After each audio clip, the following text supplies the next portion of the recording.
আমার জড়াই ধরছে, আমার জড়াই দিচ্ছে, মানে আমার গালেও সে চুমা দিছে।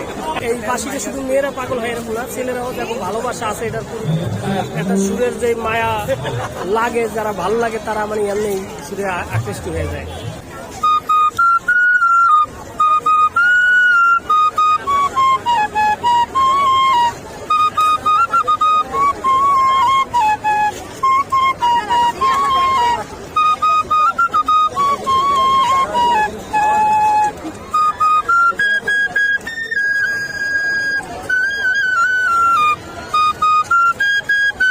বিক্রিটা 15 বছর, আর বাজানোটা হলে একবার ছোটবেলার থেকে শুরু করছি, শখের থেকে এখন কর্ম হয়ে গেছে।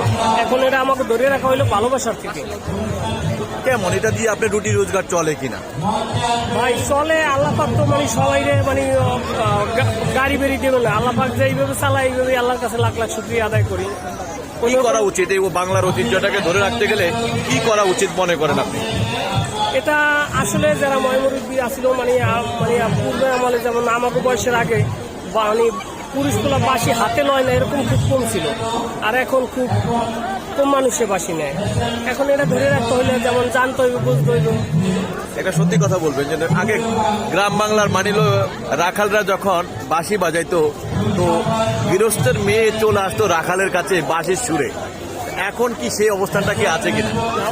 ওইটা শুধু যে মায়ের লোক পাগল হইতো বাসি সুরে, এরকম এখন পুরুষগুলো পাগল হয় বাসি সুরে।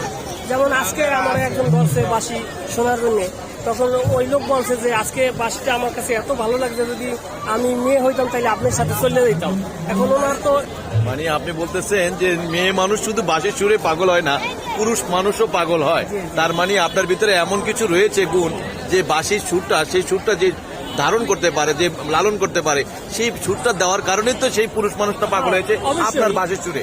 অবশ্যই, যেমন ওই লোকটা এসে আমার জড়াই ধরছে, আমার জড়াই দিচ্ছে, মানে আমার গালেও সে চুমা দিছে। এখন যদি এই কাজটা, সেম কাজটা যদি একটা মেয়ে লোকে করতো, তাইলে তো ওইটা একবার ভাইরাল হয়ে যেত যে একটা মেয়ে নষ্ট হয়ে গেছে, মানে খারাপ হয়ে গেছে। এখন উনি তো ভালোবাসার টানে আমার জড়াই ধরছে, বা আমার একটা চুমা দিছে, বা আমার তো একটা বাসি নিছে।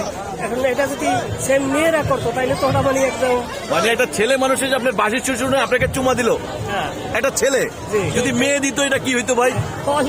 অন্যদিকে যাইতো।